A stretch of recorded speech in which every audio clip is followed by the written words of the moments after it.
लो भला बताओ, घर में बरकत हो तो कैसे हो। अब्बा दुकान पर खड़े कोपिक्स कीड़े मार पाउडर को घूरते हुए बड़बड़ा रहे थे। अरे शाह साहब, बेहतरीन दवा है ये, मिनटों में चूंटियां मर जाती हैं इससे। दुकानदार ने अब्बा से कहते हुए मॉडर्न खातून की जानिब परेशानी से देखा, जो अब्बा के इस जुमले पर चौंक गई थी और इनको वजाहत तलब निगाहों से देख रही थी। ठीक है भाई, तुम ऐसा कह सकते हो, तुम्हारी दुकानदारी का मामला है, मगर घर चूंटियों को भगाने के लिए ये तरीका ठीक नहीं। अब्बा अपनी बात पर कायम थे। ये 1986 की बात है। मैं कुछ देर पहले ही महीने भर की ग्रॉसरी के लिए अब्बा के साथ दुकान पर आया था। हम हमेशा इसी दिन इसी दुकान से सौदा लिया करते थे। आज भी जब हम दुकान पर पहुंचे और सौदा लेने लगे तो उसी दम वो मॉडर्न खातून अपने कंधे पर दुपट्टा ठीक करती हुई काउंटर पर आ पहुंची। सितार भाई, वो चूंटियां मारने वाला पाउडर है? उन्होंने आते ही दुकानदार से सवाल किया था, जो उस वक्त हमारे लिए काली मिर्च तोल रहा था। जी बाजी, अभी लाया।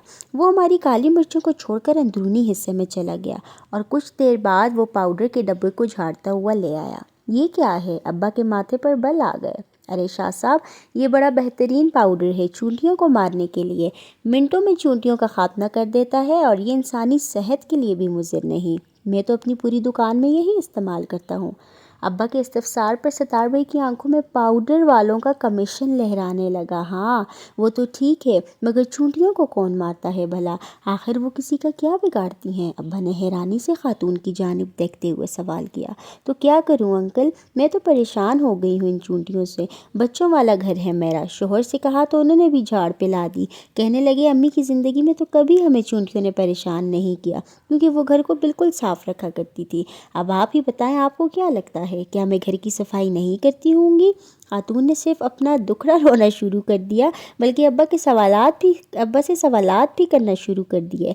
और अब्बा, जो इन सवालात के लिए बिल्कुल तैयार नहीं थे, ये एकदम परेशान हो गए। नहीं बेटा, मैं तो बस ऐसे ही कह रहा हूँ कि चूंटियों से निजात के लिए तुम्हें एक मुट्ठी आटा डाल दिया करो। ये बेचारी नन्ही मखलूक तो सिर्फ रिस्क के लिए बाहर आती हैं और बस। अब्बा के लहजे में ज़माने भर की शफकत देखकर खातून ने गैर महसूस अंदाज में दुपट्टा सर पर ले लिया। जी अंकल, मगर क्या इससे चूंटियों से छुटकारा मिल जाएगा? वो भी अब गैर यकीनी अंदाज में अब्बा से पूछ रही थी। क्यों नहीं बेटा, पुराने ज़माने से यही रवाज चला आ रहा है। उधर घर में चूंटियां नजर आई और उधर बूढ़ियों ने मुट्ठी भर आटा कोनों में डाल दिया।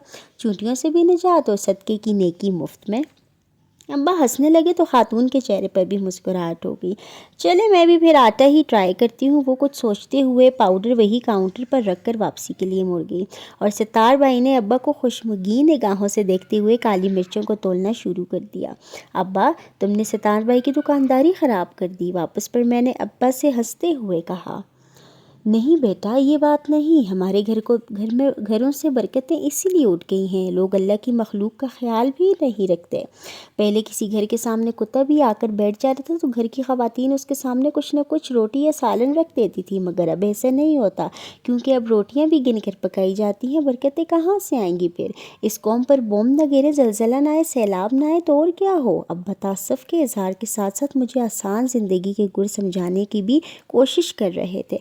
अरसा गुजर गया, मैं भी इस वाक़े को भूल गया। फिर एक दिन बड़े भाईजान के यहाँ जाना हुआ। अभी डोर बेल बजाने ही लगा था कि चिड़ियों के झुंड के उड़ने की ज़ोरदार आवाज़ कानों में पड़ी।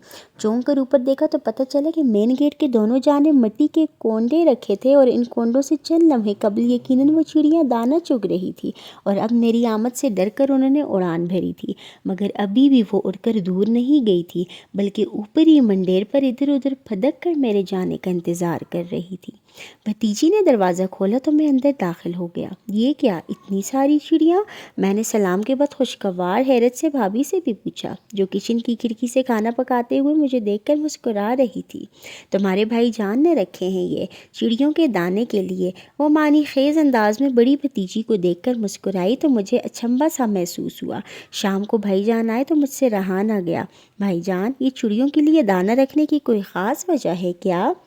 بھائی جان نے اچھا اسے سمجھایا، یہ بہت ضروری ہوتا ہے، خصوصاً جس گھر میں بیٹیاں ہوں۔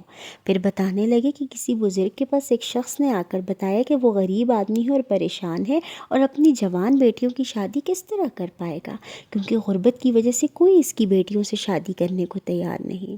بزرگ نے مشورہ دیا کہ روز 200 بھوکوں کو کھانا کھلاؤ، تمہارا مسئلہ حل ہو جائے گا۔ غریب آدمی مارے احترام کے بزرگ کو تو کچھ نہ بول پایا، البتہ آستانے سے باہر آ کر زاروں قطار رونے لگا۔ پاس سے گزرتے کسی دانا نے رونے کی وجہ پوچھی تو غریب نے جواب دیا، غربت نے پہلے ہی مار کر ادھر ادھر موا کیا ہوا ہے، اور سرکار نے فرمایا ہے کہ روز 200 بھوکوں کو کھانا کھلاؤں تب بیٹیوں کی شادی ممکن ہوگی۔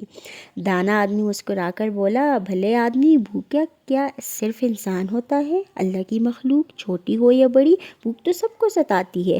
اگر تم ایک مٹھی آٹا بھی چونٹیوں کو ڈال دو گے تو سمجھو تمہارا صدقہ ہو گیا۔ دانا آدمی تو یہ کہہ کر اپنی راہ چل دیا، اور غریب اپنی ناقص عقل پر ہنستے ہوئے اپنے گھر کو چلا۔ کچھ عرصہ بعد ہی صدقے کی برکات سے نہ صرف وہ اپنی بیٹیوں کے فرائض سے سبکدوش ہوا، بلکہ گھر میں بھی خوشحالی آ گئی۔